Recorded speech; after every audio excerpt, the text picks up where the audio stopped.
किसी ने बड़े कमाल की बात कही है, शब्दों की अहमियत को आप कम नहीं आंक सकते।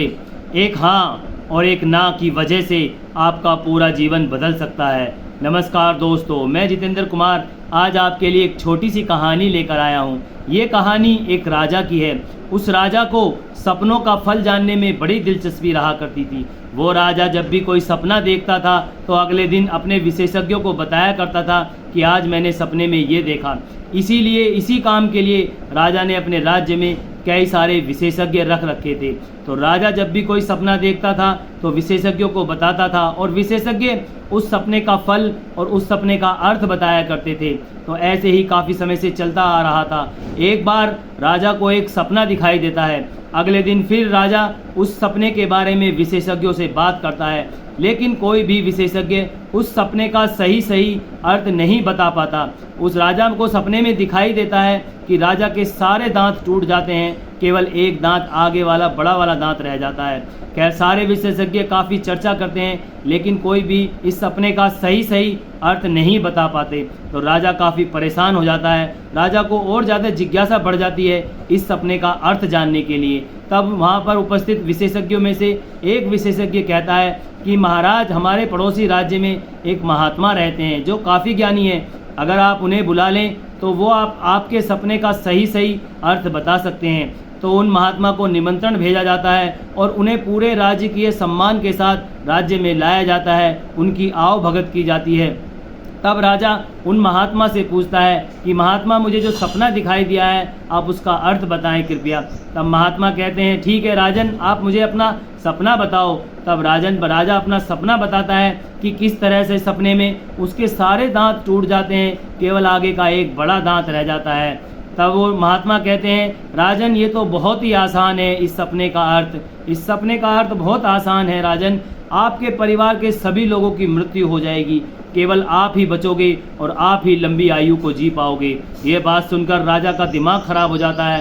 राजा को क्रोध आ जाता है। वो तुरंत ही मंत्री से कहता है कि इन महात्मा को जेल में डाल दिया जाए।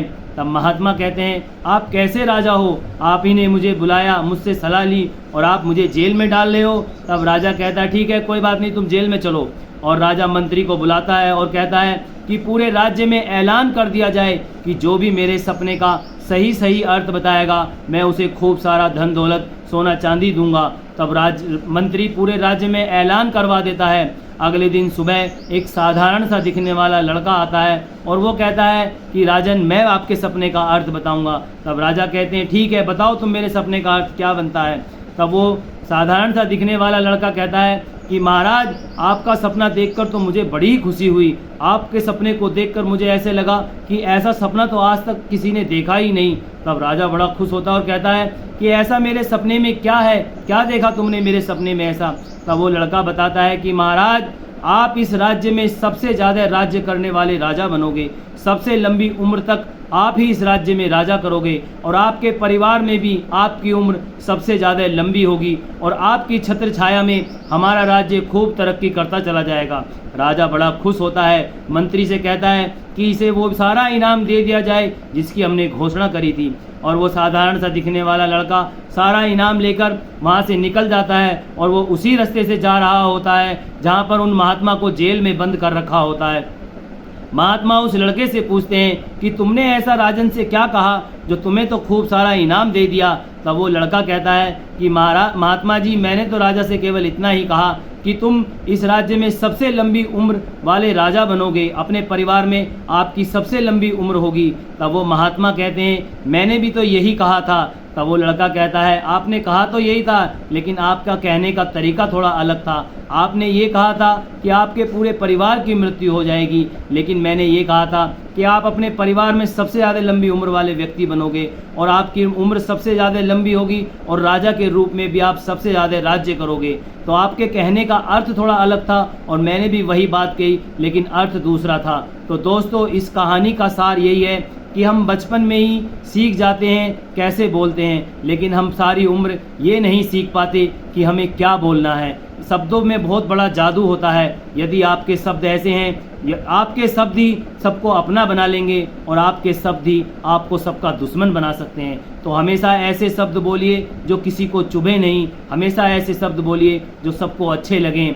एक दोहे में भी कहा गया है कि ऐसी बाणी बोलिए मन का आपा खोए, औरन को शीतल करे आपहु शीतल होए। तो दोस्तों हमेशा ऐसे शब्दों का प्रयोग करो जो किसी को चुभे ना, किसी को बुरे ना लगें। तो दोस्तों यदि आपको ये कहानी हमारी अच्छी लगी हो तो हमारी वीडियो को शेयर करें, लाइक करें और हमारे चैनल को सब्सक्राइब करें। मिलते हैं आपसे एक नई वीडियो में एक नई कहानी के साथ। तब तक के लिए नमस्कार, जय हिंद।